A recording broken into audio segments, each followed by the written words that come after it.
clínica.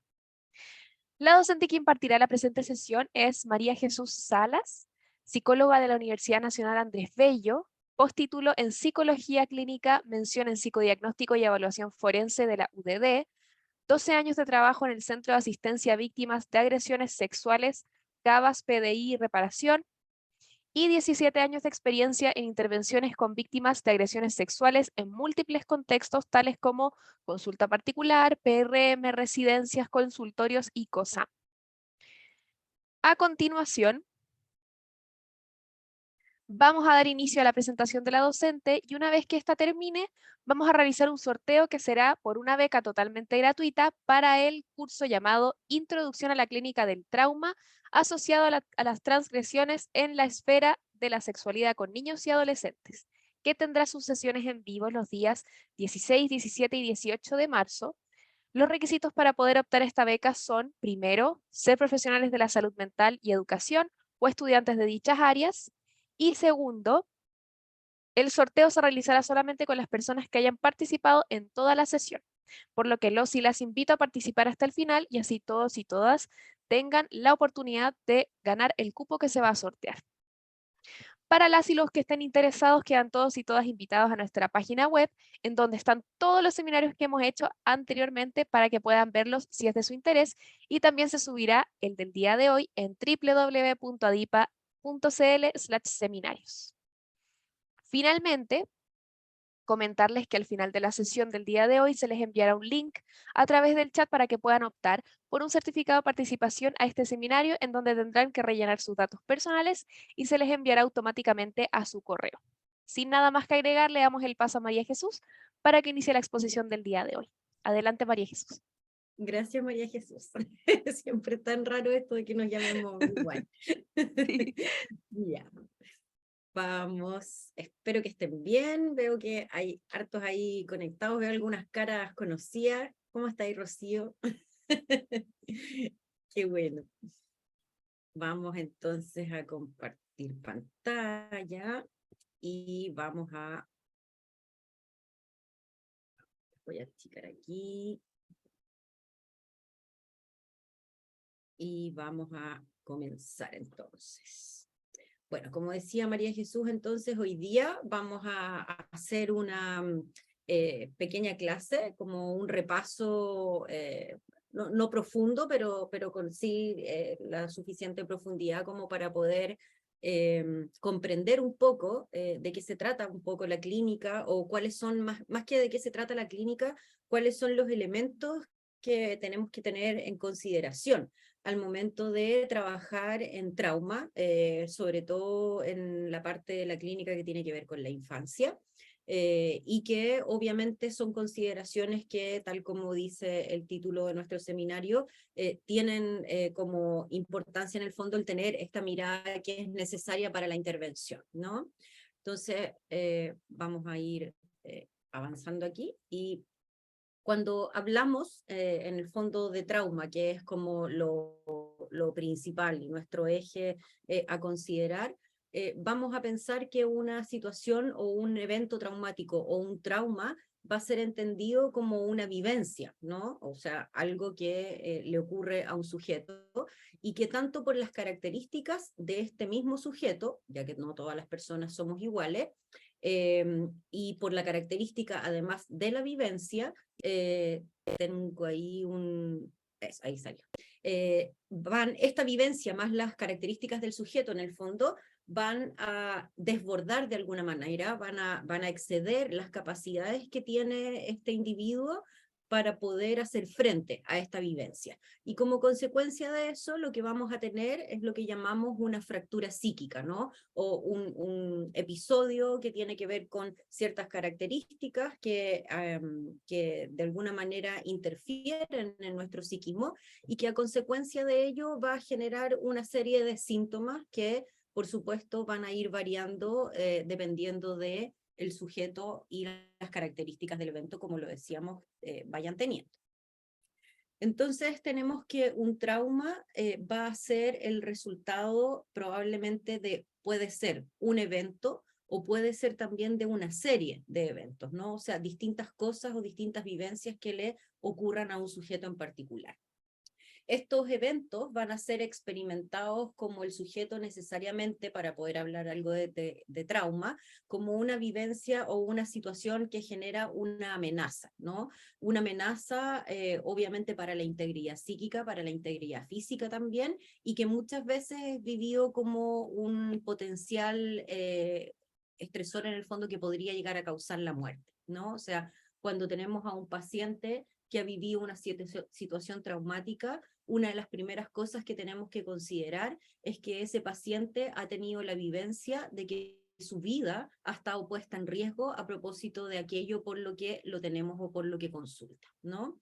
Y obviamente esa vivencia presenta una serie de efectos, que son efectos adversos, por supuesto, y que pueden interferir en distintas áreas del funcionamiento de este individuo, ¿no? O sea, no van a interferir de la misma manera en todos los individuos y tampoco van a interferir en todas las áreas para todos los individuos. Por lo tanto, ahí la evaluación que vamos a ir haciendo nos va a poder ir dando luces de cuáles son las áreas afectadas en los diferentes individuos y en este caso, niños, ¿no?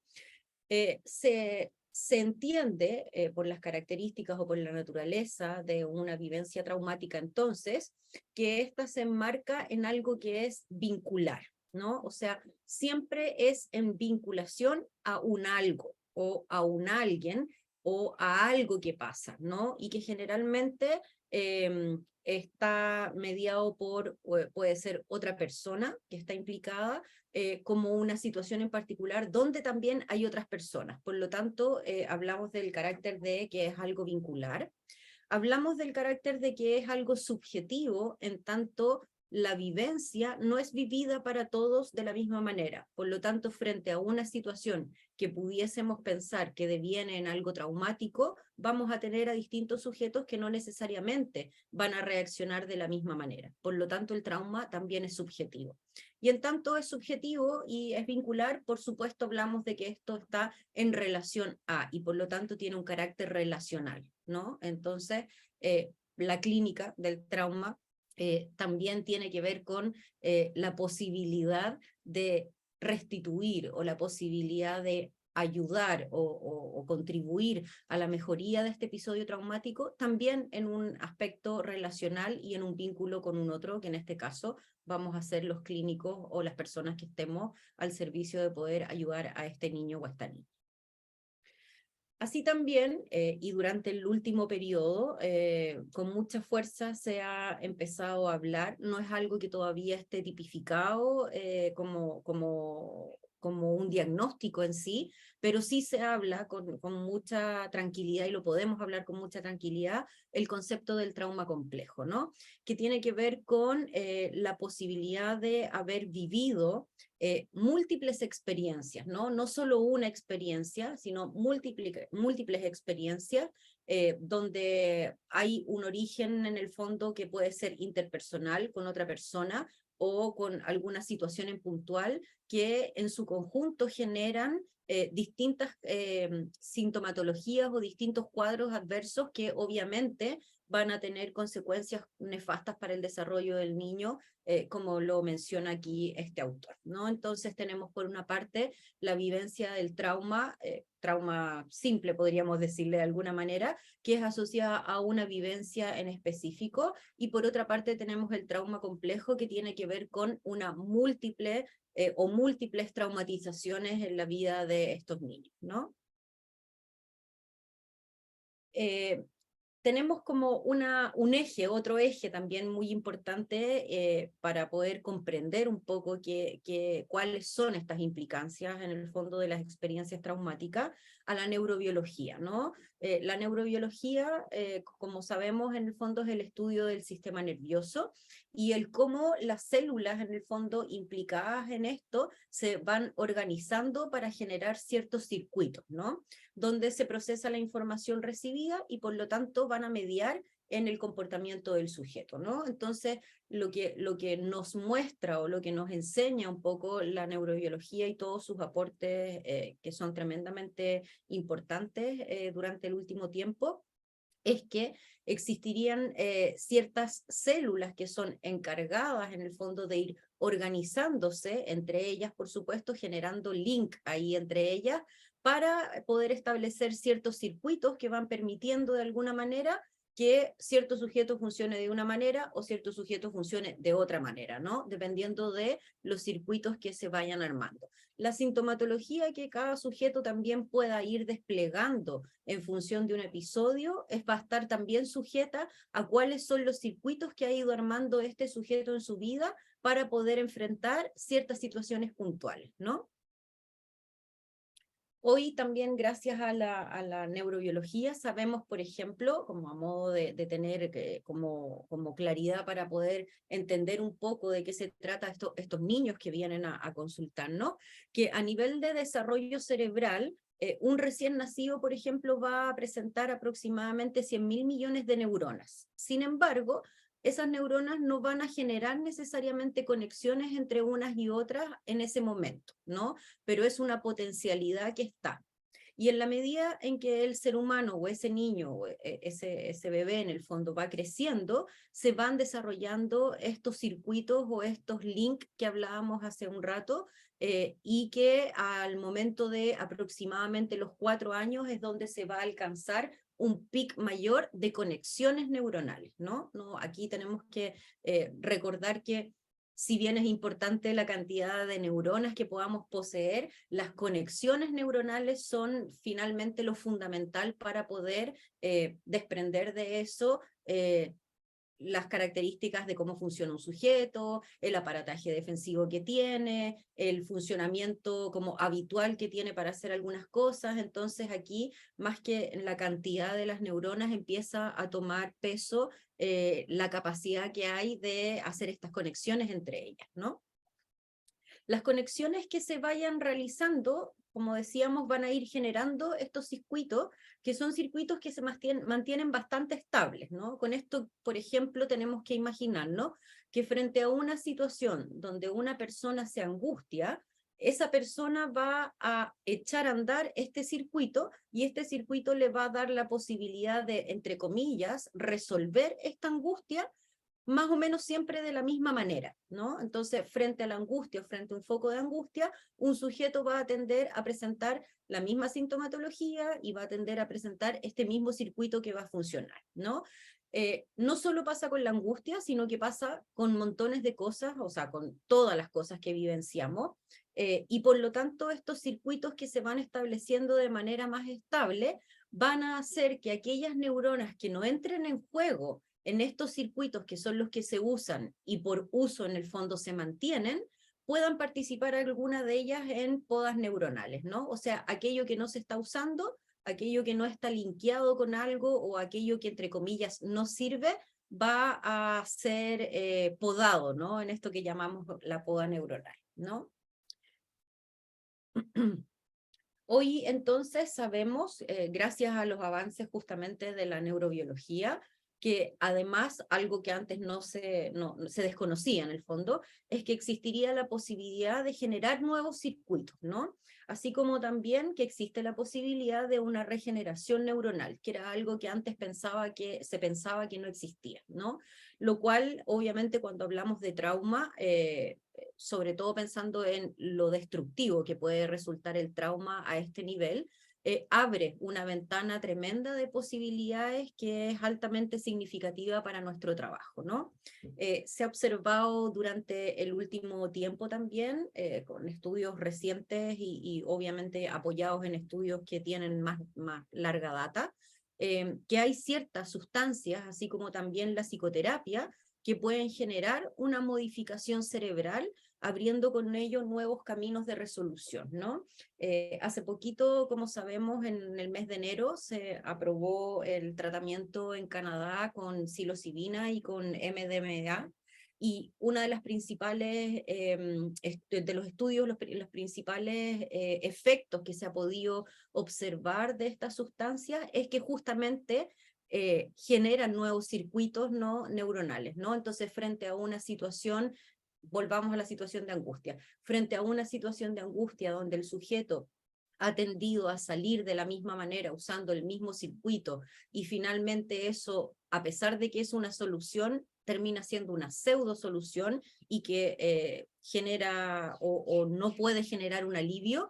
Se ha descubierto, por ejemplo, que el uso de estas sustancias generarían nuevos canales que le brindarían al sujeto una nueva posibilidad para poder salir, por ejemplo, de esta situación de angustia, ¿no? El estrés, entonces, si pensamos en que existe un foco externo o interno que pueda generar un estrés y eventualmente un trauma, hoy, gracias a la neurobiología, sabemos que comenzaría en el cerebro, ¿no? Entonces, el cerebro lo que hace es que percibe señales y que posteriormente estas señales las traduciría o mandaría el mensaje de traducirlas en una respuesta fisiológica, ¿no? Dentro de las respuestas fisiológicas que se han observado, que conocemos, es que se eleva el ritmo cardíaco, hay una dilatación bronquial, hay un aumento de la presión arterial y disminución de la digestión. Vamos a ir viendo más adelante por qué es que esto ocurre de esta manera. Por lo tanto, el estrés sería la respuesta que se generaría frente a un estímulo que el sistema considera como un peligro o una amenaza, ¿no? Y por lo tanto, frente a esa vivencia de que existe una amenaza o un peligro al cual tenemos que estar atentos, nuestro sistema reorganiza nuestras prioridades, ¿no? Dentro de lo que ocurre a nivel neuronal también y sistémico en el fondo, hoy sabemos que la amígdala, que es una parte que se encuentra en nuestro cerebro, muy chiquitita, cerquita ahí del tronco cerebral del hipotálamo, es una parte que está encargada de procesar la información en el fondo que vamos recibiendo de manera muy rápida, ¿no? Dentro de esas, las emociones, por supuesto, principalmente las que tienen que ver con la ira y el miedo, que son las que se activan justamente cuando hay una situación que tiene que ver con el peligro, ¿no? Entonces, frente a situaciones que son leídas por el sujeto como algo que es un riesgo, la amígdala va a secretar una serie de sustancias que se va a traducir todo esto en que nos permita actuar de manera rápida sin pensar, ¿ya? Porque frente a una situación eventual de riesgo, donde el peligro inminente tiene que ver con una vivencia de muerte, no necesitamos pensar, necesitamos actuar sin pensar, ¿no? A fin de justamente evitar el peligro inminente y el daño, ¿no?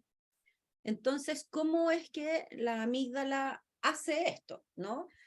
Por una parte libera cortisol y sabemos que el cortisol es una energía rápida y energía extra para enfrentar situaciones. O sea, necesita nuestro organismo sacar de una parte esa energía para poder activar el sistema de huida en el fondo o frente a estas situaciones de riesgo. Y esta energía es sacada de las proteínas y por lo tanto va a suprimir el funcionamiento de otras áreas que para ese momento o para esa situación no son tan importantes, ¿no? Va a suprimirse también, en ese caso, el sistema inmune, el crecimiento físico y las hormonas reproductivas, ¿no? O sea, en ese momento el sistema entiende de que el sistema inmune, el crecimiento físico, las hormonas reproductivas no son lo importante, sino que lo importante es conservar la vida y por lo tanto le quita la energía a todas estas otras áreas. Por lo tanto, vamos a ir pensando paralelo a lo que vamos viendo, que cuando recibamos un niño que eventualmente tiene una vivencia o ha tenido una vivencia traumática, si esa vivencia traumática, por ejemplo, en los casos de abuso sexual que son crónicos o que generalmente tienen que ver con algo intrafamiliar o con un vínculo sostenido en el tiempo, vamos a pensar de que ese niño probablemente tenga su amígdala activada de manera permanente. Y si de manera permanente entonces tenemos que el sistema inmune no está funcionando bien, que se detiene el crecimiento físico y las hormonas reproductivas, podemos ir imaginándonos que ese niño que vamos a ver en la consulta va a tener consecuencias a propósito de esto. Por otra parte, también entonces, además del cortisol, la amígdala va a secretar adrenalina y noradrenalina, que son las que nos van a permitir aumentar el ritmo cardíaco que va a desviar la sangre desde el sistema digestivo y de los músculos y va a liberar energía en el fondo por las células a través de este mecanismo, lo que va a permitir que su energía quede de uso disponible como inmediato, ¿no? O sea, para aquello que urge en ese momento, y por lo tanto estas otras áreas también van a quedar en un posible deterioro, ¿no? Mantener, como decíamos, activada la amígdala de manera prolongada, entonces va a implicar una serie de daños que pueden llegar a ser severos para el desarrollo a diferentes niveles, ¿no? Por una parte, se va a deteriorar el sistema inmunitario y por lo tanto vamos a tener a niños o a pacientes que tienden a generar muchas enfermedades, ¿no? No van a tener un aparataje inmunitario, entre comillas, normal, que los pueda defender ante situaciones que puedan ser un riesgo de enfermedad. Por lo tanto, vamos a tener niños que probablemente se enfermen de manera muy recurrente, ¿no? Vamos a tener también, por supuesto, un daño neuronal en términos de que en ese momento no es necesario el pensamiento, no es necesario el desarrollo de habilidades que no tengan que ver con la vivencia de arrancar de este trauma o de este posible daño. Por lo tanto, eso va a quedar en un paréntesis y por lo tanto vamos a tener niños que probablemente tengan alteraciones que se traduzcan en algún daño a este nivel, no de un daño neuronal. Vamos a tener también una afectación en el hipocampo, que es el encargado de la memoria y el aprendizaje. Por lo tanto, vamos a tener niños que probablemente tengan muchas dificultades para poder aprender cosas nuevas. En general, hay un enlentecimiento o también a veces los profesores hablan de como que se frena la capacidad del aprendizaje, ¿no? Y también, por supuesto, se altera, como decíamos, la memoria, lo que en nuestro país, por lo menos, tiene una complejidad, sobre todo cuando hablamos situaciones traumáticas que tienen que ver con delitos, ¿no? Porque en tanto es un delito, obviamente se realizan denuncias y se empiezan investigaciones que tienen que ver con juicios, audiencias, etcétera, donde una de las cosas a las cuales se les pide a la víctima es poder relatar, ¿no? Eventos asociados a lo que va ocurriendo, lo que ha ocurrido o al evento traumático. Y si tenemos aquí como eje en el fondo entender que hay una alteración en el hipocampo y por lo tanto de la memoria, vamos a tener pacientes que también tienen muchas dificultades para evocar ciertas vivencias asociadas al trauma o asociadas a otras cosas que en alguna medida ellos entienden asociadas al trauma, ¿no?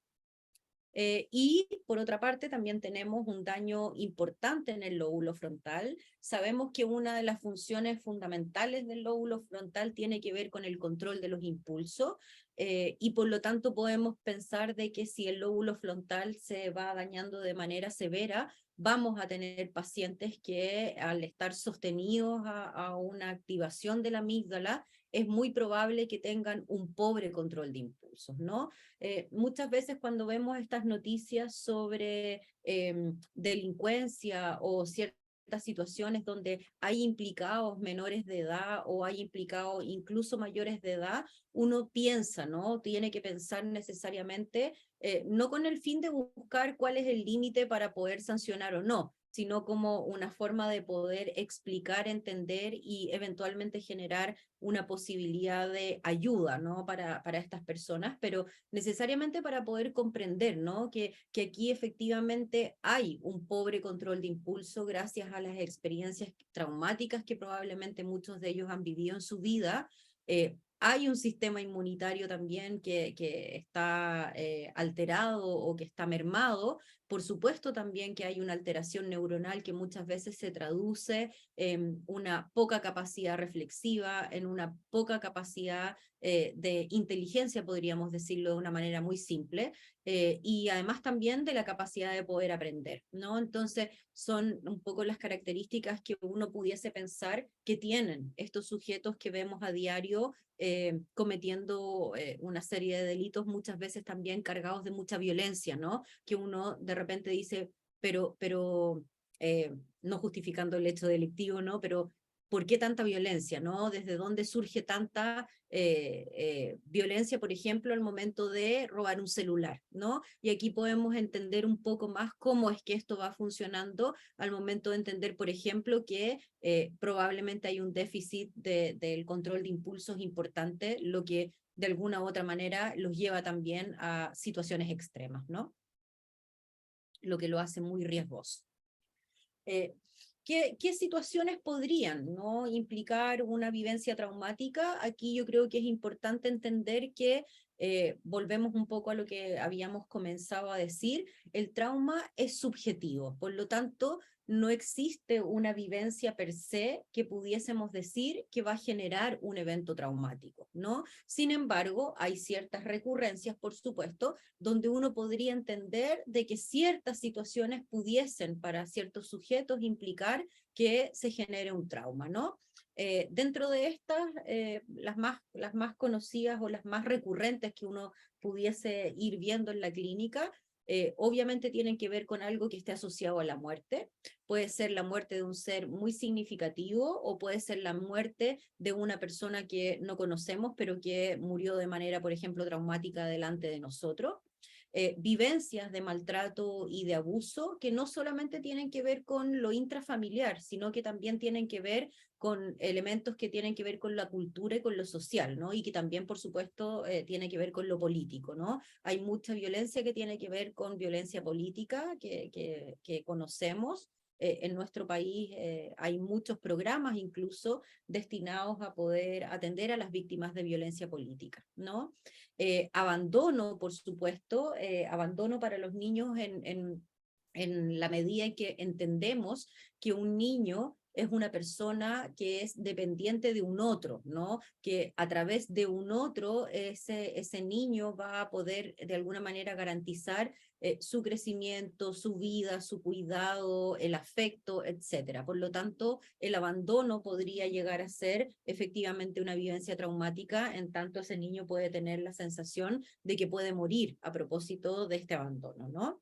Accidentes, por supuesto, también, ya habíamos hablado algo asociado a la violencia social, por ejemplo, y algunos autores, si bien en nuestro DSM, que tiene que ver con los criterios diagnósticos de las distintas enfermedades de salud mental, no aparece en el fondo como tipificado como estas cosas, muchas veces por el hecho de que hablamos de que el trauma es subjetivo, vivencias como, por ejemplo, los cambios de casa, los cambios de colegio, la llegada de un hermano, pueden eventualmente llegar a ser algo muy traumático para nuestros pacientes, ¿no?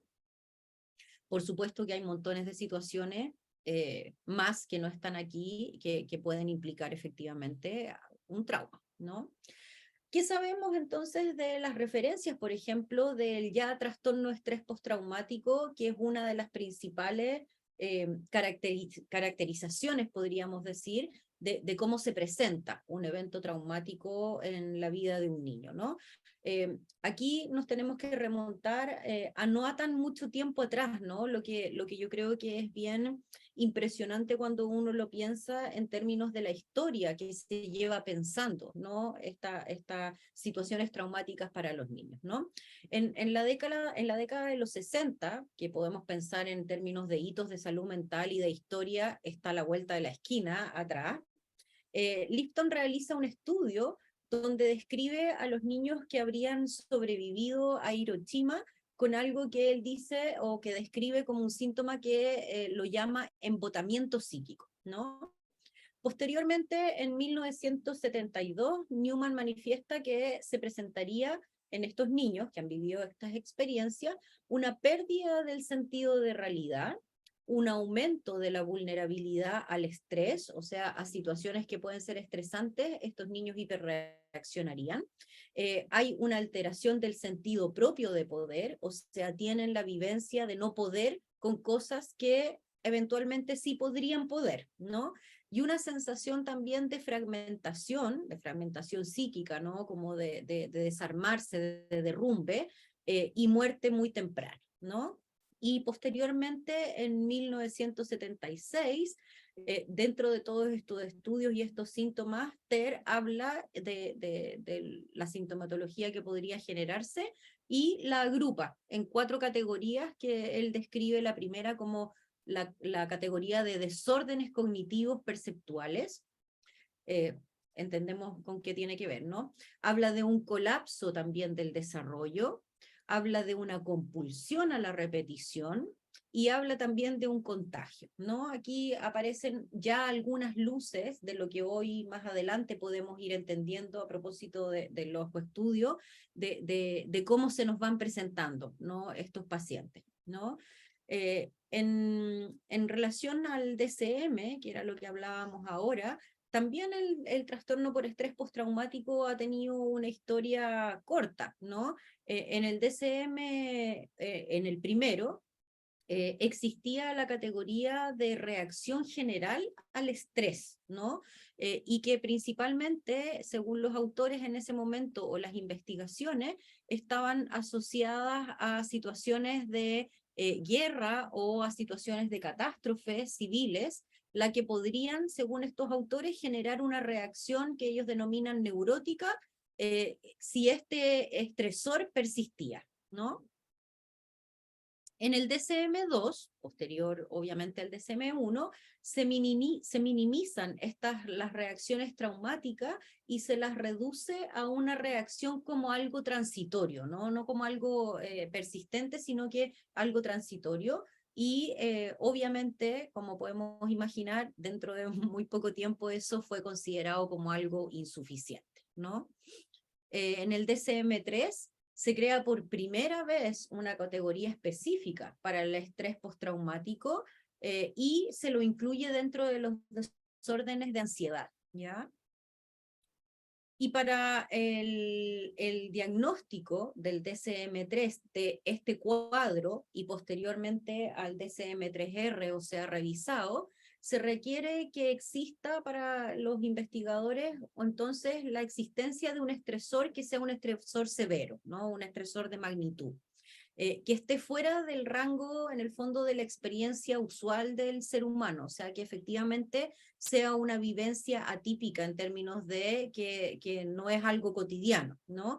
Y que además tiene que generar una serie de síntomas, ¿no? Dentro de estos síntomas, en este momento hablábamos de la reexperiencia del evento, o sea, con este mecanismo, vamos a explicarlo más adelante, pero en el fondo la idea de que el ser humano de alguna manera psíquicamente reexperimenta, no a voluntad, sino involuntariamente, el evento que viene una vez, otra vez y otra vez, ¿no?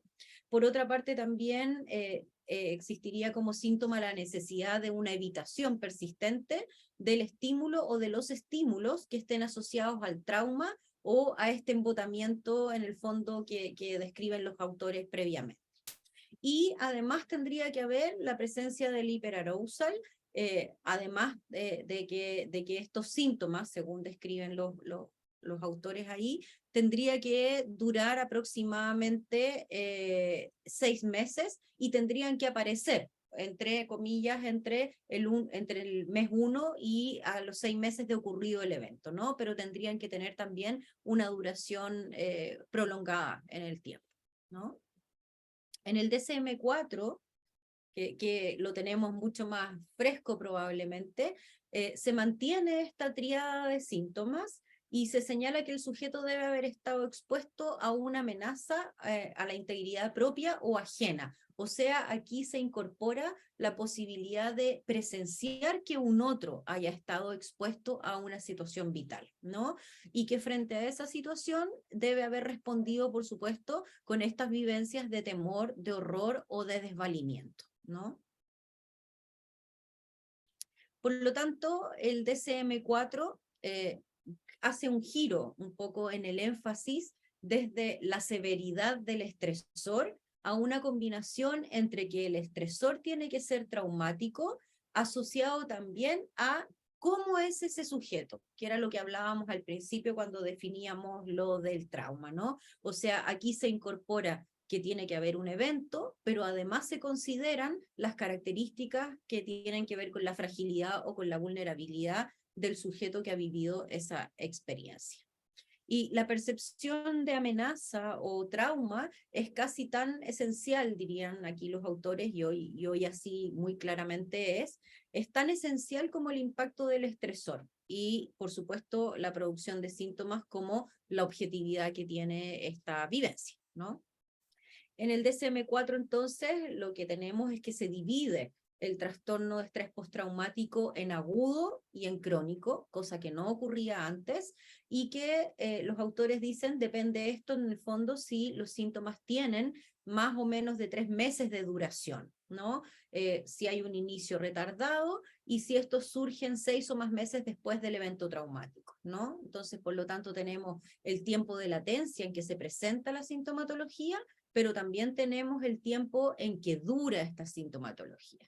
Posterior a los 6 meses hablaríamos entonces de un trastorno de estrés postraumático crónico. ¿Qué pasa con los criterios actuales de nuestro DSM-5? Aquí vamos a tener un poquitito más de información y es bastante, se nota que hay como exploración más profunda, ¿no? Como un cuestionamiento probablemente mucho más acabado y hay estudios mucho más acabados también respecto de qué es lo que podría ocurrir con estos pacientes, ¿no? Entonces en el DSM-5, que es el que tenemos actualmente, la definición del trastorno por estrés postraumático nos habla de que tiene que ver con la exposición a la muerte, a una lesión grave o a violencia sexual, que aquí se especifica así de esta manera, ya sea real o sea una amenaza de ello. O sea, hoy no necesariamente tiene que haber ocurrido una situación puntual, sino que puede ser que haya una vivencia de una inminencia de que eso ocurra o una fantasía o una amenaza de que eso ocurra, ¿no? Y los autores hablan que de distintas maneras puede experimentarse algo así. Tenemos, por supuesto, la experiencia directa del suceso traumático, sea en primera persona. Tenemos la presencia directa del suceso, pero ocurrido a un otro, o sea, yo estoy presente al momento en que a ese otro le ocurre una vivencia traumática y por lo tanto eso implicaría un trauma para mí también. También tenemos hoy en día, a diferencia de lo que veníamos viendo, que el conocimiento de un suceso traumático ocurrido a un familiar o a alguien próximo, cercano, también pudiese eventualmente generar una vivencia traumática y hoy está así tipificado, ¿no? En los casos de amenaza o de realidad de muerte de un familiar o un amigo, también eso está tipificado como algo que puede ser un evento traumático, ¿no? Y por otra parte tenemos la exposición repetida o extrema a detalles, dicen los autores, repulsivos del suceso traumático, ¿no? Y ponen algunos ejemplos aquí como por ejemplo los socorristas que trabajan en recolección de restos humanos, las policías que repetidamente están expuestas a situaciones de maltrato, y por qué no pensar aquí por ejemplo a todos aquellos que trabajamos efectivamente con el trauma en lo cotidiano, donde de alguna u otra manera estamos permanentemente expuestos a estas vivencias de un otro, que es significativo también para nosotros. Por otra parte, entonces, dice el DSM-5 que debe existir, a propósito de las situaciones anteriores, uno o más de los siguientes síntomas que tienen que ver con la intrusión, ¿no? La intrusión es aquello que, no mediado por la voluntad, de alguna manera irrumpe en nuestro psiquismo, ¿no? Entonces, dentro de esos síntomas, los autores describen que perdón, pueden haber recuerdos angustiosos recurrentes asociados al evento, que son involuntarios e intrusivos, o sea, la persona puede estar realizando una actividad cotidiana, los niños pueden estar en el colegio, pueden estar en la casa jugando, y de repente de golpe irrumpe el recuerdo, que por supuesto genera mucha angustia, ¿no? Por otra parte, también pueden haber sueños angustiosos recurrentes en los que el contenido o el afecto del sueño está relacionado también con esa vivencia traumática. Por otra parte, tenemos reacciones disociativas en la que el sujeto siente o actúa como si el suceso se repitiera, ¿no? Es como una reexperimentación, no es como un recuerdo, es como la sensación de volver a sentir algo. Por lo tanto, podemos imaginarnos que el nivel de daño que se va generando en esta reexperimentación, con todo lo que ya vimos antes, puede ir, por supuesto, haciendo cada vez más severo la sintomatología y, por supuesto, el daño, ¿no? Estas situaciones, dicen los autores, se pueden dar de forma continua, como algo muy permanente, y la expresión más grave en el fondo de esa vivencia es que puede haber una pérdida completa de la conciencia, ¿no? O sea, una disociación muy significativa donde se pierde el contacto en el fondo con la realidad, ¿no? Hay también la posibilidad para hacer este diagnóstico de encontrar malestar psicológico, por supuesto, intenso y prolongado al exponerse a factores internos o externos que de alguna u otra manera a este paciente le van a hacer sentir que están relacionados o que simbólicamente tienen que ver o se parecen a algún aspecto de lo traumático, ¿no? En este sentido, por ejemplo, frente a ciertos olores, frente a ciertos ruidos que puede sentir el paciente, de alguna u otra manera aquello simboliza el evento traumático y por lo tanto lo contacta con esa vivencia, ¿no?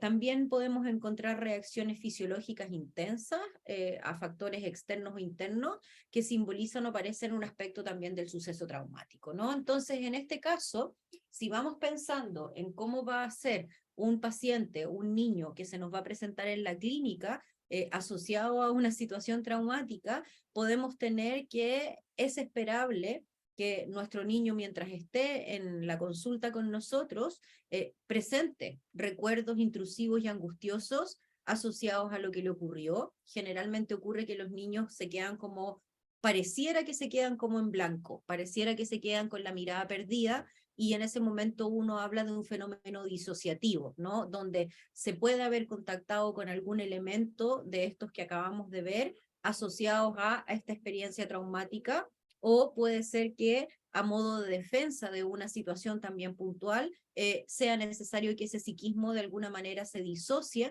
para no tener que contactarse con algo que el niño entiende, por supuesto de manera inconsciente, que puede implicar un riesgo vital, ¿no? Entonces vamos a tener pacientes que tienen muchos montos de angustia, que presentan episodios disociativos en la consulta, que presentan recuerdos angustiosos, aunque uno de repente no tenga la posibilidad de linkearlo con algo que estaba pasando, ¿no? A veces uno no entiende qué es lo que le pasa al paciente porque uno se pregunta, yo no estaba hablando de algo asociado, estábamos trabajando en otra cosa y de repente esto aparece, ¿no? Pero sabemos que puede ser un pensamiento intrusivo que aparezca en cualquier momento del funcionamiento de ese sujeto, ¿no? Por otra parte, tenemos también estrategias, según los autores, de evitación, y por supuesto hay una evitación, perdón, me fui para atrás. Sabemos que hay una evitación persistente de estímulos que están asociados al evento traumático, ¿no? Esto le ocurre a los adultos también, probablemente si uno ha vivido una situación traumática o un estresor en el fondo que pueda tener matices de algo traumático, como por ejemplo si en algún momento a uno lo asaltaron en la calle en determinado momento, uno va a evitar probablemente pasar por ese lugar durante mucho tiempo, ¿no? Entonces, la evitación es parte importante aquí del funcionamiento de nuestros pacientes y presenta distintas características, ¿no? Por una parte, estos niños pueden esforzarse o evitar recuerdos, como que tratan de controlar un poco los pensamientos y tratan de encapsular en alguna medida o dejar en paréntesis cualquier cosa que pueda relacionarse con aquello que pasó, con aquello que sintió, con el lugar donde estaba, etcétera, para poder evitar, que finalmente este es el objetivo, la angustia que deviene de asociar en el fondo este recuerdo con la experiencia, ¿no? Entonces hacen una evitación de estos recuerdos y pensamientos, ¿no? Y la evitación o esfuerzo para evitar recordatorios también externos, ¿no? Que tienen que ver con, como decíamos antes, los lugares, las conversaciones que se sostuvieron, por ejemplo, previo al momento en que esto ocurriera, las actividades que se estaban desarrollando, los objetos, por ejemplo, como la ropa también. De repente los niños tienen rechazo a ciertas cosas o a ciertos objetos porque de alguna u otra manera le recuerdan el episodio traumático, ¿no? Y obviamente, como lo decíamos, al igual que lo anterior, esto también tiene que ver con la posibilidad de evitar o hacer todo lo posible de evitar aquello, de contactarse con esto porque genera mucha angustia, ¿no? Por otra parte, también tenemos alteraciones cognitivas, que ya lo habíamos adelantado, que son muy propias de lo traumático y que yo que tengo la sensación de que están bastante invisibilizadas, ¿no? Invisibilizadas, digo, por ejemplo, cuando tenemos niños que tienen que declarar o personas que tienen que declarar en situaciones eventuales de trauma, pareciera ser que hay un desconocimiento un poco de cómo funciona el psiquismo de una persona traumatizada. Yo siento que dentro de eso las alteraciones cognitivas son un foco súper importante al cual no logra, por más de que uno trata de introducirlo en los informes, en las declaraciones, pareciera ser que no logra tener el lugar necesario para poder comprender que a veces les exigimos a estas víctimas mucho más de lo que efectivamente pueden hacer en ese momento, ¿no? Entonces, dentro de las alteraciones negativas cognitivas y el estado del ánimo asociado al suceso traumático, que comienzan o empeoran después del suceso traumático, como se pone de manifiesto en estos puntos que vamos a revisar. Dentro de estas puede haber, por ejemplo, la incapacidad de recordar un aspecto importante del suceso traumático o incluso el proceso o la vivencia traumática en sí misma, ¿no? Aquí hablamos de memoria traumática, por supuesto, y amnesia traumática, donde a modo de defender justamente el derrumbe psíquico o el quiebre psíquico, nuestro aparato lo que hace es dejar esto en un lugar donde no se le pueda acceder, porque se entiende, dicho de manera muy simple, se entiende que la posibilidad de acceder a la vivencia como recuerdo puede resultarle intolerable a ese sujeto. Por lo tanto, el sujeto, para poder vivir, continuar viviendo en el fondo, lo que hace es que hace una amnesia traumática que puede ser de un aspecto en particular o puede ser de la vivencia completa. Y desde ahí es que puede ser que tengamos niños que se presenten en la consulta y que no recuerden lo que les pasó o que digan no entender, por ejemplo, por qué los llevan, o que si bien puedan recordar algunos elementos de lo que ocurrió, puede que haya otra cantidad de elementos que no puedan recordar, ¿no? Ahí, por supuesto, que es una consideración importante al momento de hacer clínica con estos pacientes, nuestra labor no es arrojarlos al recuerdo, porque la función de la represión y de la disociación en este caso tiene, por supuesto, un fin que es efectivamente que prevalezca la salud mental y no haya un quiebre psíquico. Por lo tanto, arrojar a un paciente a la exposición de ese recuerdo en un momento que no es el momento apropiado, por supuesto que puede implicar un quiebre psíquico para nuestros niños. Entonces, más bien ahí lo que tenemos que hacer, por supuesto, es evaluar y ir muy de a poquitito en la medida en que el paciente vaya efectivamente haciendo ciertas asociaciones, acompañarlo a la posibilidad de hacer este encuentro en el fondo de esta disociación, ¿no?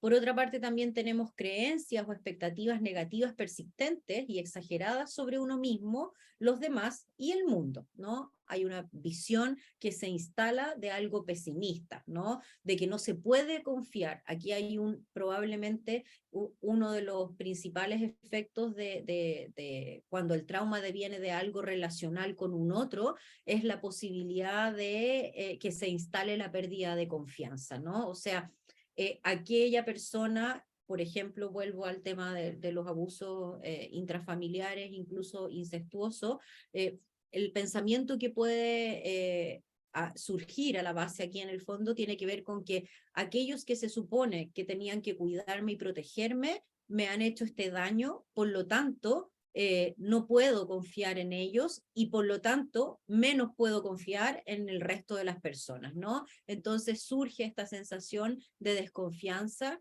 surge esta sensación de no poder salir de este estado de angustia, de no poder repuntar en alguna manera, de la vivencia de que el mundo se vuelve algo muy peligroso y de esta sensación de que hablábamos hace un rato, de la activación de la amígdala, que se traduce en estar permanentemente en hiperalerta, ¿no? Tenemos a niños que están hiperalertas permanentemente en nuestra consulta, pendientes de los ruidos, que a veces nosotros no escuchamos, pendiente de lo que estamos escribiendo, pendiente de si afuera se escucha la conversación, etcétera, ¿no? Están hipervigilantes e hiperatentos a que pueda ocurrir algo terrible también en cualquier momento y por lo tanto eso se traduce en esta vivencia que describen los autores como tener los nervios destrozados en el fondo de no poder tolerar esta situación.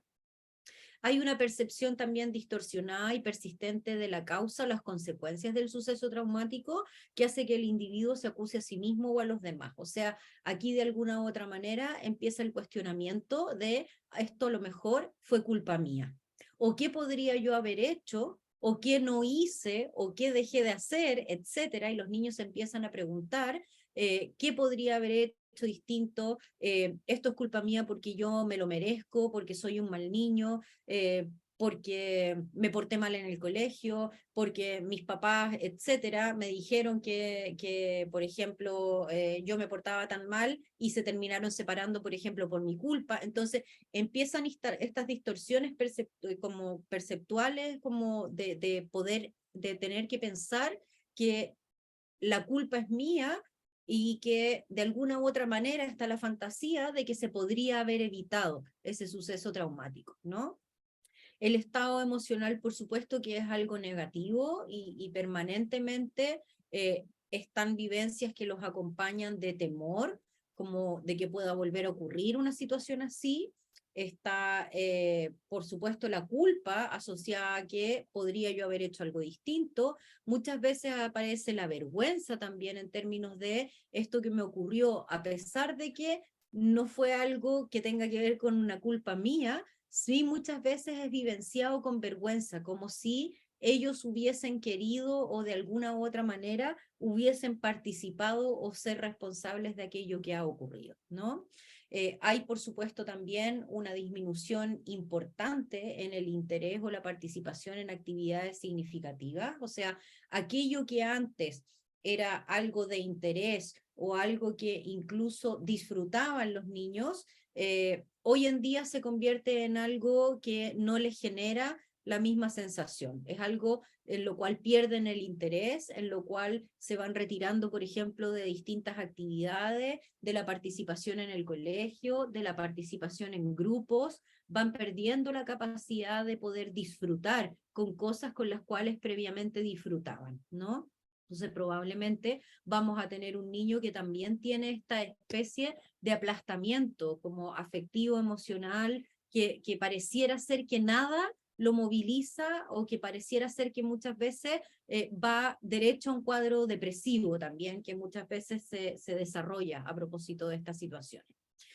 También existe la sensación de un sentimiento de como de desapego o extrañamiento de los demás, ¿no? Como que se repliegan y empiezan a tomar distancia de las vinculaciones con otras personas. Los padres empiezan a decir que se van para adentro, que no se contactan, que no quieren hablar, que se encierran en sí mismos, y obviamente esto tiene que ver, por una parte, con una estrategia de sobrevivencia asociada a la vivencia de que el mundo se convierte en algo amenazante y que las vinculaciones se convierten en algo amenazante, pero por otra parte también a el desgaste psíquico y energético que implica el sostener una vivencia traumática o un trastorno de estrés postraumático, ¿no? Y por lo tanto hablamos de que hay una incapacidad persistente de experimentar sensaciones que son positivas, ¿no? La felicidad pareciera ser algo que a veces los niños ven como algo muy lejano, la satisfacción por tareas cotidianas o por cosas puntuales que antes los ponía contentos o los entusiasmaba, eso ya no está. ¿no? Muchas veces se confunde o se cruza con cuadros depresivos también como comorbilidad, obviamente al trastorno por estrés postraumático. También tenemos que hay según los autores, habrá también una alteración importante de la alerta, que era algo que ya hablábamos hace un rato, y que obviamente se reactiva y está asociada al evento traumático, que de alguna manera comienza o empeora después de este suceso, ¿no? Como en general lo que vemos en los niños es que después de un par de días, incluso un par de semanas, empiezan a aparecer ciertos síntomas que tienen que ver con estas características, ¿no? Por una parte, los padres describen, y los niños también se pueden describir a sí mismos en algunos casos, como con un comportamiento o una vivencia, una sensación de estar permanentemente irritados, enojados, ¿no? Como las mamás o los papás dicen como que se enoja por todo, que se frustra, que tira las cosas, y aparecen estos arrebatos que describen los autores como arrebatos de furia, que parecieran ser no tener ninguna provocación, ¿no? Pero que sabemos, según lo que hemos ido viendo hasta ahora, que tienen en el fondo surgen en el fondo de toda esta vivencia interna, y que muchas veces se activa frente a ciertos elementos que pudiesen parecer tener que ver con la experiencia, ¿no? Muchas veces también describen un comportamiento imprudente y autodestructivo. Aquí podemos pensar también en qué es lo que pasa con este lóbulo frontal también y el control de impulsos de nuestros pacientes, pero además también con la sensación de desesperación de querer poder parar esta vivencia también, ¿no? Entonces empiezan comportamientos también autodestructivos con la fantasía de poder parar esta situación. La hipervigilancia, que era lo que les comentaba, existe de manera permanente, o sea, y es uno de los factores que genera mayor desgaste probablemente para los niños, el tener que estar permanentemente atento a todo lo que ocurre en su entorno para poder eventualmente adelantarse a una vivencia traumática y hacer algo, es algo que quita mucha energía psíquica y mucha energía física, ¿no? Respuestas de sobresalto exagerada frente a un evento que pudiese ser puntual, a un ruido, a una situación, a veces ellos reaccionan de sobremanera. Obviamente, la concentración en este caso está absolutamente mermada, porque nuestro sistema en una situación como esta está absolutamente enfocado a poder sobrevivir y a poder lidiar con todo esto. Concentrarse en una actividad sin tener que estar pendiente de otras pudiese implicar para ese sujeto la vivencia de muerte nuevamente, porque al descuidarme del entorno puedo descuidarme de que pueda haber una nueva situación. Por lo tanto, el concentrarme en una actividad puede ser vivido como algo imposible para personas que han vivido situaciones de trauma. Y obviamente hay alteraciones del sueño, pesadillas, dificultades para conciliar el sueño y etcétera, ¿no? Entonces, vamos imaginándonos cómo es este niño que vamos a tener en la consulta. La duración de la alteración es superior a un mes, tienen los criterios aquí el DSM, y obviamente la alteración causa un malestar clínicamente significativo, un deterioro también en lo social, en lo laboral y en otras áreas del funcionamiento que ya hemos hablado, ¿no? Y obviamente esta alteración o estos efectos o todo lo que hemos hablado no tiene que ver con el consumo de algún medicamento, de alcohol, alguna sustancia o algo que pueda explicar la situación más que un evento traumático, ¿no?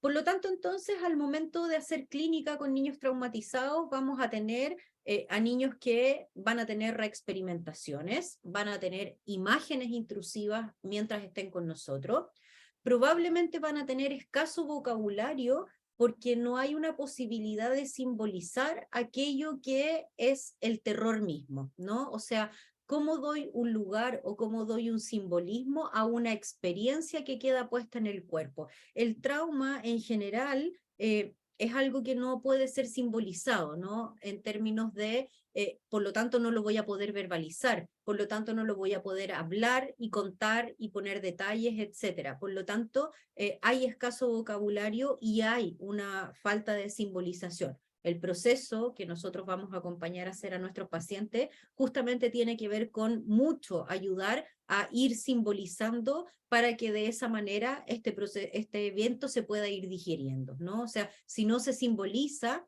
queda anclado al cuerpo como una vivencia de alguna manera intolerable, ¿no? Algo que no se puede tomar, que no se puede decir, ¿no? Vamos a tener también juegos repetitivos que tienen que ver con el juego postraumático. El juego postraumático es propio de los trabajos en la clínica con los niños, donde de alguna u otra manera a través del juego repiten escenas que tienen que ver con la experiencia traumática o la experiencia traumática en sí misma y que tiene una serie de características, ¿no?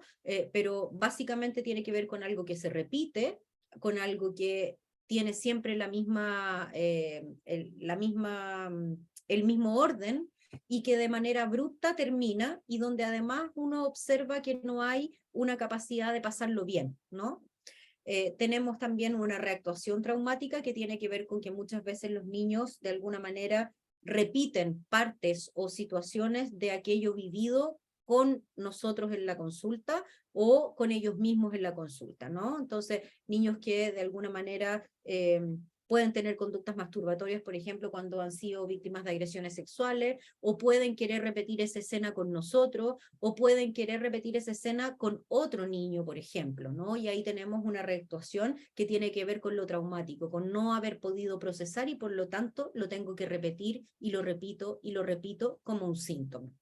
Niños que tienen muchas pesadillas, niños que tienen estados disociativos, niños que tienen hipersensibilidad a montones de cosas y por supuesto la presencia de flashback. En términos de la evitación vamos a tener niños que van a tratar de evitar todos los estímulos asociados a la vivencia traumática, incluso las conversaciones. Vamos a tener niños que muchas veces van a haber perdido la capacidad de algunas habilidades que ya habían adquirido, como por ejemplo la lectura, como por ejemplo la escritura, como por ejemplo el control de esfínter incluso, y vamos a tener, por lo tanto, estados regresivos. Vamos a tener también amnesia, como lo hablábamos hace un rato, a modo de proteger el aparato psíquico. Probablemente van a haber cosas que van a quedar encapsuladas y que no va a ser posible acceder voluntariamente durante un tiempo. Esperamos que cuando termine nuestra terapia sí se pueda acceder y que cuando se acceda no sea efectivamente esa vivencia traumática, ¿no? Del embotamiento afectivo vamos a tener niños que tienen anestesia emocional en términos de que se disocian de los afectos y por lo tanto muchas veces pueden contar lo que les ha ocurrido como si estuvieran contando una película donde uno dice aquí no hay una afectación. Sin embargo, esa afectación tiene que ver con la disociación. Y la anestesia emocional también tiene que ver con, por supuesto, esto, pero también con la idea de no contactarse tanto con emociones que sean de una intensidad superior, porque eso obviamente va generando también un desgaste y puede eventualmente ser traumático dependiendo de la emoción a la que nos contactemos. Hay un desinterés, por supuesto, en estos niños en montones de cosas, hay un aislamiento social también y por supuesto surgen muchos sentimientos de desolación. En el hiperarousal vamos a tener, por supuesto, dificultades para conciliar el sueño y también para mantenerlo. En general, para el ser humano, el momento del atardecer o cuando empieza a bajar la luz o la noche es el momento más angustioso para todos los seres vivos porque es aquello que más se parece probablemente a la muerte, ¿no? Y el dejarse dormir, o sea, el entregarse a dormir, es probablemente lo que contacta al ser humano con mayor facilidad a aquello que implica la muerte, ¿no? Entonces, hay muchas dificultades en estos niños para poder conciliar el sueño e incluso para poder mantenerlo. Se mantienen hipervigilantes todo el rato, hay un sobresalto tremendo, mucha irritabilidad y, por supuesto, la concentración. ¿Qué hacemos entonces en una terapia con niños traumatizados? Lo que hacemos es resignificar de alguna manera esta experiencia, ¿no? Para poder ubicar la situación traumática como una experiencia propia de vida y no disociada en síntomas o que no quede como ahí en un globo aparte, se necesita un espacio que tiene que ser interpersonal, o sea, tiene que haber un otro. El trauma se da vincularmente y la resignificación se da vincularmente también. Ese espacio tiene que ser un espacio seguro para el niño, tiene que ser un espacio predecible. Recuerden que lo traumático tiene que ver con algo impredecible. Por lo tanto, tenemos que considerar que nuestro espacio sea predecible. Y de un vínculo que por supuesto es estrecho, que es el que se va armando entre nosotros y los pacientes. Y ese vínculo necesita resistir las pruebas de la confianza que ese paciente va a ponernos y obviamente un compromiso como impuesto, ¿no?, por este paciente a poder ayudarlo, ¿no?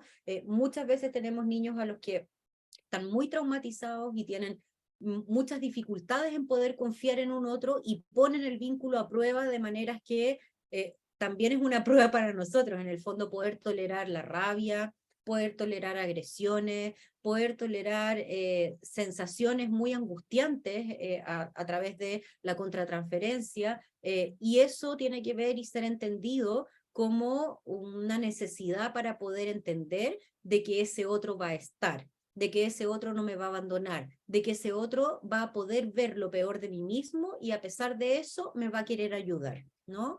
El trauma, entonces, como le explicamos nosotros a nuestros pacientes y a sus papás, nunca va a ser borrado, no es una experiencia que se pueda olvidar. Muchas veces los papás dicen, yo quiero que esto se le olvide. Y uno tiene que ser súper claro en eso. Nuestro objetivo no es que sea borrado, nuestro objetivo es que se pueda ubicar en un tiempo y en un espacio acotado, o sea, algo que ocurrió en un momento de la vida. Y que eso que ocurrió se puede percibir como una experiencia más vivida, algo negativo, que por supuesto no queríamos que ocurriera, que nadie esperaría que ocurriera, pero una experiencia negativa como cualquier otra experiencia negativa, de la cual incluso al final de la historia de la terapia se pueden sacar cosas positivas, ¿no? Entonces, aquí la resignificación tiene que ver con darle un lugar a esta vivencia y que esta vivencia no sea una vivencia traumática, sino que sea una vivencia acotada y la cual podamos efectivamente recordar y trabajar. ¿Qué consideraciones entonces tenemos que tener más allá de todo lo que ya sabemos de cómo funcionan estos niños? Por supuesto, el establecimiento de una relación que no sea abusiva, ¿no? Ahí hay que tener mucho ojo. A los adultos en general, incluso los que trabajamos con niños, nos cuesta salirnos de una visión adultocéntrica, nos cuesta pensar a ese niño como un otro, como un sujeto, y muchas veces pasamos por alto cosas que son súper importantes, como por ejemplo, definir el encuadre con ellos también, explicarles cómo va a ser el proceso, explicarles para qué vamos a evaluarlo, explicarles por qué está ahí.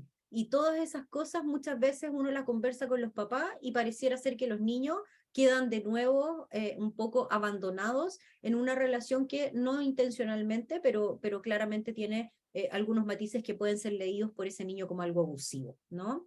La definición de un encuadre protector, donde claramente el daño hacia el otro tiene que ser mencionado. En este espacio no nos vamos a generar daño, ¿no? Tiene que ser súper claro, tiene que haber un límite, y es un límite que es tranquilizador para el niño, porque en tanto no me puedes transgredir en este límite a mí, yo tampoco te puedo transgredir en este límite a ti, y eso está como expuesto de manera explícita, ¿no?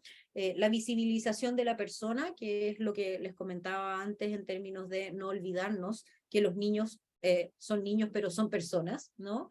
La explicitación del marco de terapia, cuántas sesiones, cómo van a ser las sesiones, cuánto duran las sesiones, qué vamos a trabajar en las sesiones, qué frecuencia tienen las sesiones, etcétera.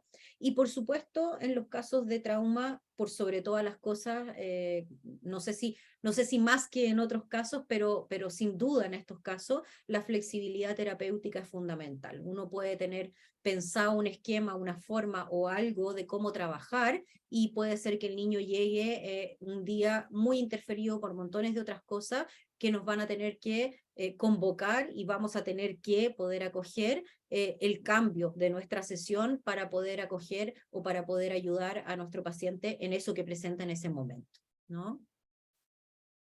El espacio físico, por supuesto que tiene que ser un espacio que tenga todos los materiales que, dependiendo de nuestra teoría de nuestra forma de trabajo o de cómo comprendamos la clínica, tiene que tener todo lo necesario para que ese niño pueda desarrollarse de una manera apropiada, para que tenga los materiales con los cuales poder ir simbolizando aquello que no es posible de ser dicho, pero que además tiene que ser seguro físicamente, ¿no? No tiene que tener elementos que puedan hacer que ese paciente genere un daño físico, o genere a otro un daño físico.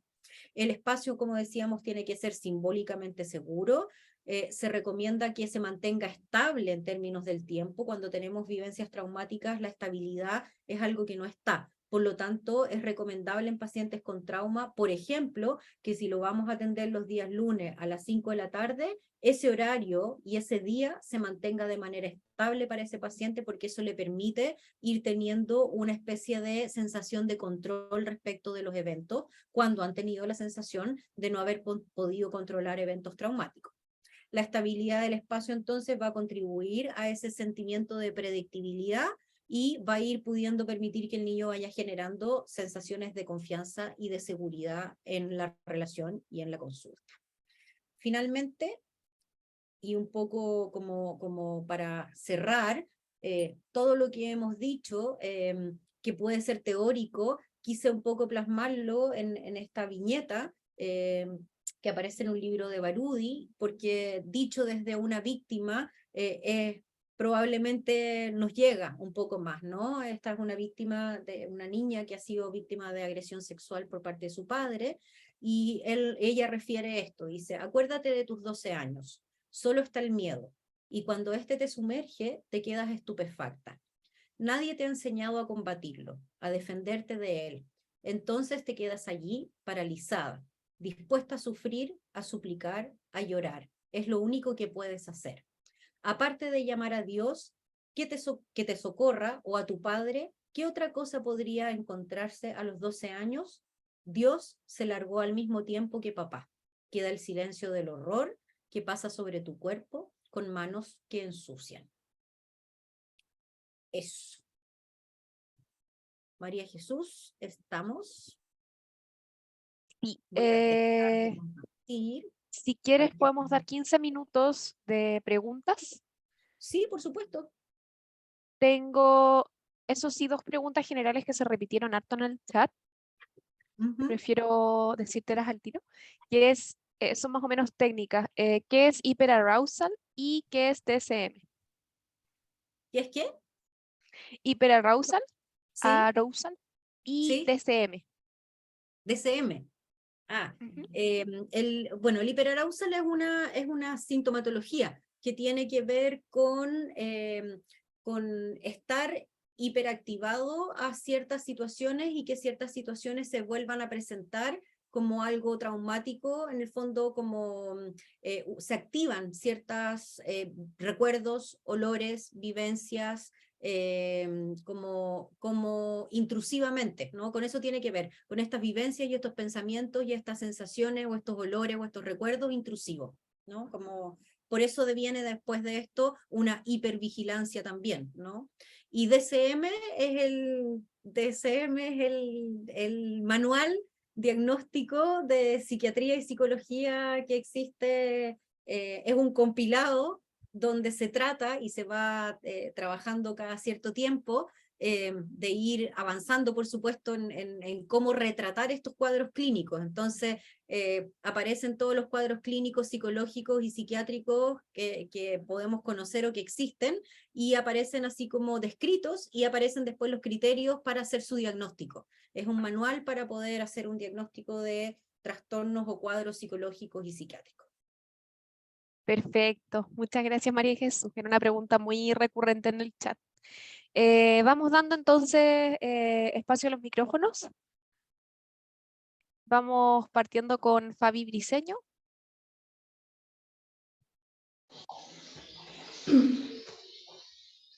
Buenas tardes, ¿me escuchan? Perfecto, te escuchamos. Bueno, yo quisiera primero que nada presentarme. Mi nombre es Fabiola Castañera Briceño. Soy una persona con discapacidad motriz y soy licenciada en psicología.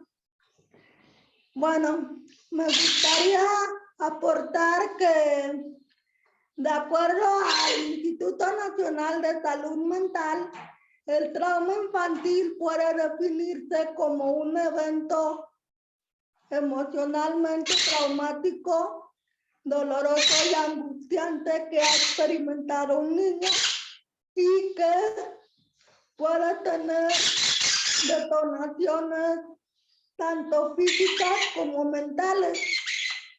¿Correcto? Sí. Eso más que nada quería que fuera mi aportación para que quedara un poquito más claro, ¿no? La cuestión más específicamente del trauma infantil. Muchas gracias.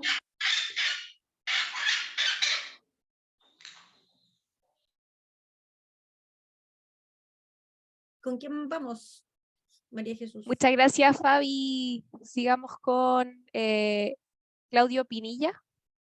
Ya, Claudio, vamos. Se nos quedó pegado Claudio. Claudio, ahí. Tu micrófono está cerrado.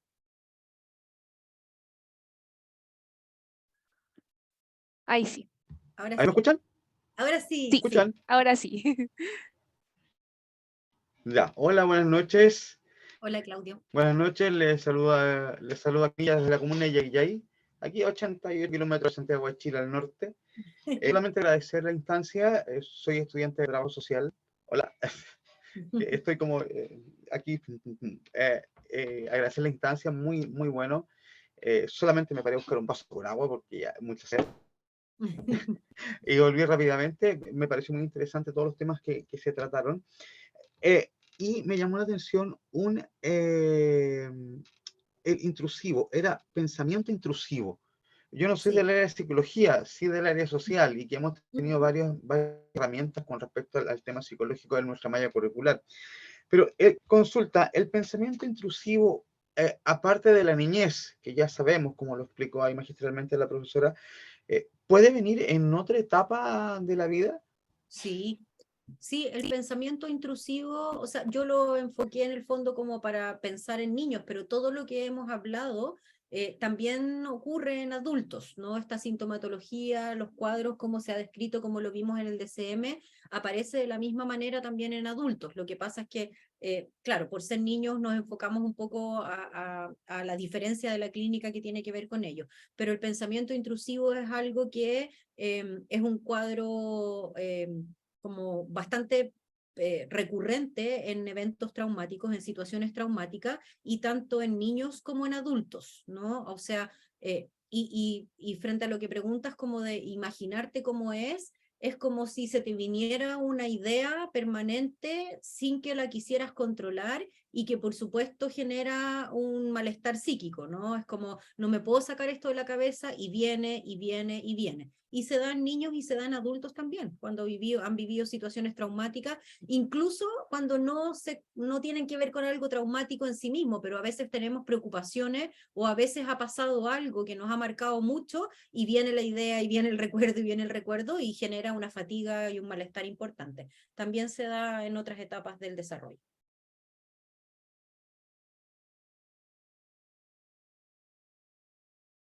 Ya. Esperamos haber resuelto tu duda, Claudio. Eh, seguimos con Carolina. Carolina. Ya. Hola, buenas noches. Hola, Carolina. Em, Tengo una duda. A nivel morfológico o por decir orgánico, ¿el trauma genera cambios? Por ejemplo, tengo un caso de una chica que en un SPECT cerebral arroja daño a nivel prefrontal, a nivel de amígdala y es consecuente con la conducta que es visible. ¿Es así? Eso puede ser, porque Sí. hay quienes, médicos, quienes dicen que no, que esto no debió haberse producido por el trauma, sino que haber sido algo de nacimiento. Claro, como estos estudios se le hicieron posterior al trauma, no hay una evidencia anterior. Sí, es súper interesante, pero tu pregunta en el fondo, como hoy en día sabemos que sí hay un cambio morfológico, sí hay un cambio anatómico en el cerebro, sí hay áreas que se activan, hay áreas que se achican, hay áreas que presentan, como lo que hablábamos al principio, como de la neurobiología y el neurodesarrollo, hay áreas cerebrales que presentan un daño severicísimo producto de la exposición permanente a situaciones traumáticas. Ahora, en ese caso es interesante poder saber si había, o poder comparar, ¿no?, con algo previo, porque muchas veces el trauma actúa sobre algo que ya viene de alguna u otra manera un poco con deterioro. Pero si no lo hubiese, hoy en día tenemos una serie de estudios y afortunadamente imágenes que nos demuestran cómo, lo hablábamos hace un rato, cómo ciertas sustancias han podido generar un cambio a nivel anatómico cerebral, cómo la terapia genera un cambio anatómico cerebral. Hoy día hay estudios que muestran imágenes de pacientes que han sido sometidos o que se han sometido a procesos terapéuticos profundos y el cambio anatómico cerebral es evidente, ¿no? Entonces, no solo hay un cambio o un impacto a nivel de la corteza frontal, de la amígdala, por ejemplo, del lóbulo temporal, montones de cosas, sino que además también en el cuerpo. Hay niños, por ejemplo, que paran el crecimiento, hay niños que tienen... empiezan a desarrollar patologías que son como físicas, corporales, que son bien importantes, sobre todo los niños muy pequeñitos, que no crecen y que tienen problemas de crecimiento, es muy recurrente en niños traumatizados, muy. Así que sí, hoy existen estudios que nos muestran afortunadamente la evidencia de que sí hay una alteración anatómica importante.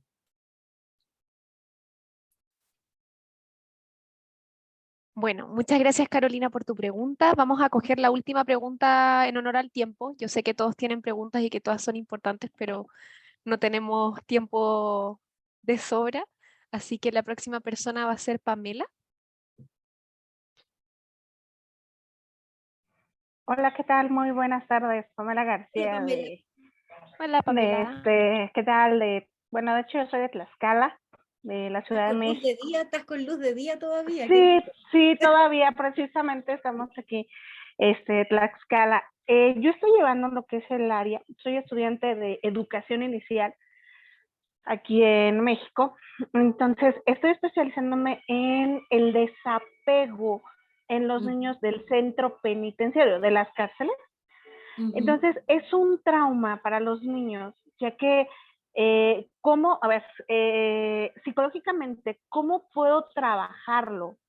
¿Cómo puedo trabajar el área de desapego a la madre? Porque son 3 años desde el inicio, desde que nacieron ahí, o sea, de hecho ya es un trauma estar ahí, y después el que no hayan convivido con su familia, posteriormente a los 3 años, retirarlos de la madre, porque la madre tiene que seguir cumpliendo la sentencia que está condenatoria. Entonces, lo más difícil es el desapego, y comentó, doctora, que ese es un trauma también, el desapego. Entonces, sería para mí una parte fundamental, pues el apego emocional a la madre, son seres totalmente dependientes de ella, no crean ni un vínculo de desapego. Es un trauma horrible verlos separarse de su madre. Entonces, realmente me encantaría irlo trabajando paulatinamente. ¿Qué tema? ¿Qué temazo? No quisiera estar en tus zapatos. Pero efectivamente, lo que ocurre efectivamente es que lo que tú describes es exponerlos a una vivencia traumática, ¿no? O sea, es forzar un quiebre en una relación que, independiente de las condiciones en las que esa relación se haya dado, ya que estas madres están en este escenario, tiene que ver con la pérdida de la vinculación con la persona que de alguna manera lo ha hecho sobrevivir, que lo ha hecho vivir, que ha generado un vínculo de afecto, que lo ha sostenido emocionalmente, que lo ha sostenido vincularmente, y hoy en día sabemos que el amor de un otro es probablemente al mismo nivel que lo es la alimentación, una de las cosas que mantiene al ser humano vivo, ¿no? O sea, si un ser humano no es querido por un otro, no existe ningún ser humano que pueda sobrevivir a eso,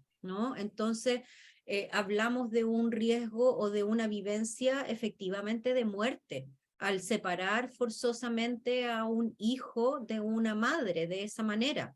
Por lo tanto, si no existe ninguna posibilidad de prolongar de alguna manera ese vínculo, aunque sea de manera esporádica o algo, a mí me parece que el trabajo fundamental que hay que hacer ahí, y mucho previo al momento de los 3 años, es hacer entrar a otra persona que se pueda vincular con ese niño, para que cuando haya la desvinculación de la figura materna, ese niño pueda estar vinculado a un otro ser humano que sea tan significativo como lo ha sido la madre durante ese tiempo.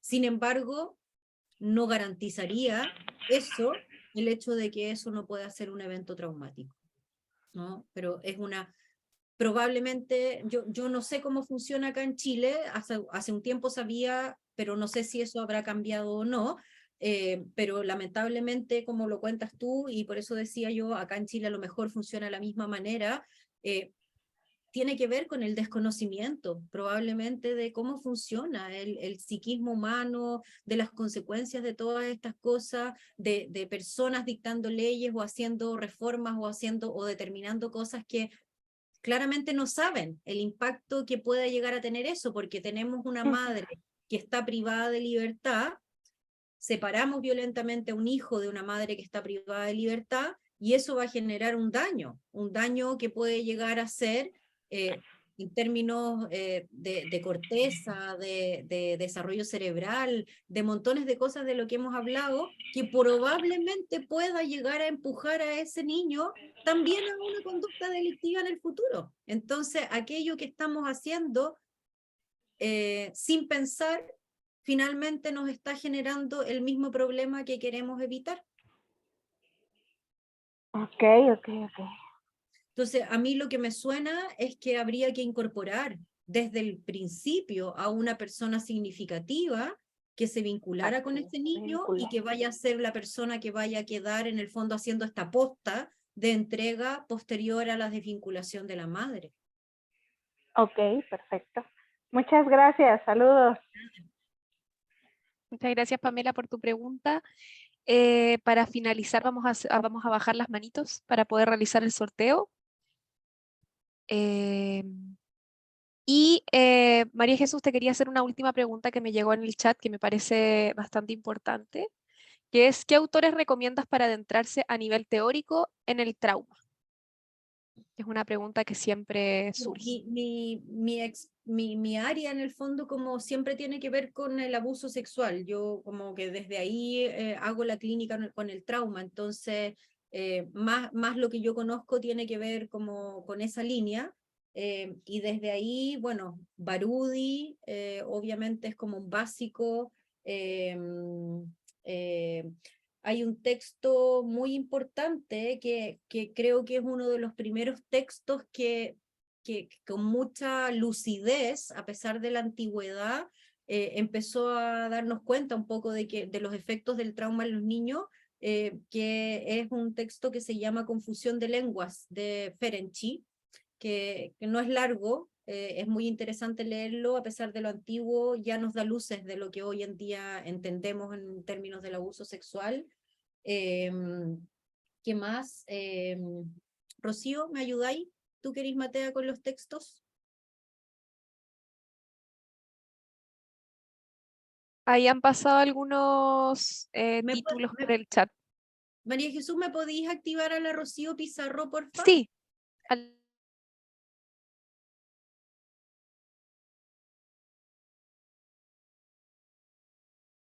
Ahí sí. Ahí sí. Estaba pensando en el de las dinámicas traumatogénicas de Finkelhor, que también es antiguo, pero puede Sí. también servir para poder ir reconociendo cómo se van. Finkelhor. Sí. expresando. Hay varias, pero Barudi yo creo que es fundamental Ibarú del poder Central, leerlo. Finkelford, bueno, Nanini, Ronnie, que ahí habla como el tema de la seducción. sí, sí, hay harta, como, pero por ahí más o menos un poco. Ahora, Ferenczi, de todas maneras, con confusión de lenguas, es un texto que es Y fundamental Winnicott cuando trabaja en también, trauma. Y Winnicott, bueno, dando Winnicott sobre también, por todo supuesto. Sí, Winnicott lo que también tiene comentaba. muchos textos. Gracias, Rocío. Winnicott, de hecho, ahora con lo que dijo Rocío me acordé, hay un texto de él que es muy bonito, que tiene que ver con justamente los efectos de justamente, creo, estas traumatizaciones tan crónicas en niños, que se llama la conducta antisocial, ¿no? Y ahí él describe muy bien el cómo es trabajar con niños o con personas, podríamos extrapolarlo, pero con niños o adolescentes que han vivido situaciones traumáticas y cómo convocan al terapeuta en el fondo, al trabajo en esta clínica, que es un trabajo duro, ¿no? Es un trabajo, uno trabaja con lo peor del ser humano, ¿no? Y uno tiene que acompañar al paciente muchas veces a revivir la experiencia traumática, ¿no? Y eso también nos convoca, como vimos hace un rato, a nosotros, a estar preparados para también estar enfrentados al trauma todo el día y todos los días. Esta es nuestra pega y es una pega muy, muy desgastante.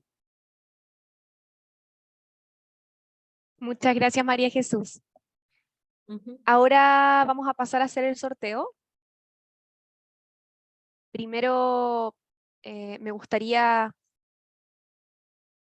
agradecer la participación de cada uno de ustedes en el presente seminario, como también agradecer a María Jesús Salas por la excelente charla que ha dictado el día de hoy. Los links de participación ya los dejé en el chat. De todas maneras voy a compartir un QR y ahora voy a compartir pantalla para iniciar el sorteo y ver quién es el ganador o ganadora del cupo del curso que se va a sortear. ¿Es el curso que vamos a hacer la próxima semana? Sí, Bacán. ese Ya. mismo curso.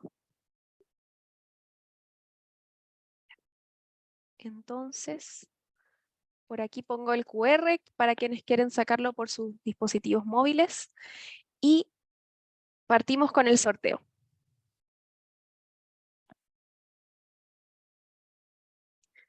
Daniela Galvez estará por ahí. Daniela, que levante la mano si es que está presente. Me parece que no. No, parece que no. Sigamos al siguiente, Gabriela Marambio. Parece que tampoco está. Felipe Andrés Vázquez. Felipe, tampoco veo a Felipe. Si es que los vamos mencionando, levanten la mano, por favor, porque no todos están con Lisette Cabrera. Usted No, levantó la Lisette mano y Escobar. estaba Lisette Escobar esperando. levantó la mano. Lisette Cabrera, no sé si estará presente. ¿Sí? No, tampoco. No, sí parece que sí. Era Lisette Escobar la que levantó la mano. Ah, pucha. Pero Felipe Yasmín, está, Felipe estaba, Felipe está. Felipe, Felipe Sí, Andrés. sí, Felipe está. ¡Ay, Felipe! Perfecto. Bien. Entonces Felipe es el ganador del día de hoy. Muchas felicidades. Voy a dejar de compartir pantalla para poder cerrar este seminario. Bueno, Felipe, te agradecemos que hayas participado en la sesión del día de hoy y te felicitamos también por ganarte la beca del curso Introducción a la Clínica del Trauma, asociado a transgresiones en la esfera de la sexualidad con niños y adolescentes, por lo que te comentamos que el día de mañana te va a contactar la encargada del curso para hacer efectiva esta beca. También agradecemos a todos y todas las participantes de esta charla y por supuesto a María Jesús por haber compartido sus conocimientos. Los No, esperamos en futuras ocasiones y que tengan una muy buena noche. yo también me Buenas quiero noches a despedir, todos. darle las gracias por las preguntas, por la escucha, por la paciencia. Y un besito para todos. Buenas noches. Chao, chao.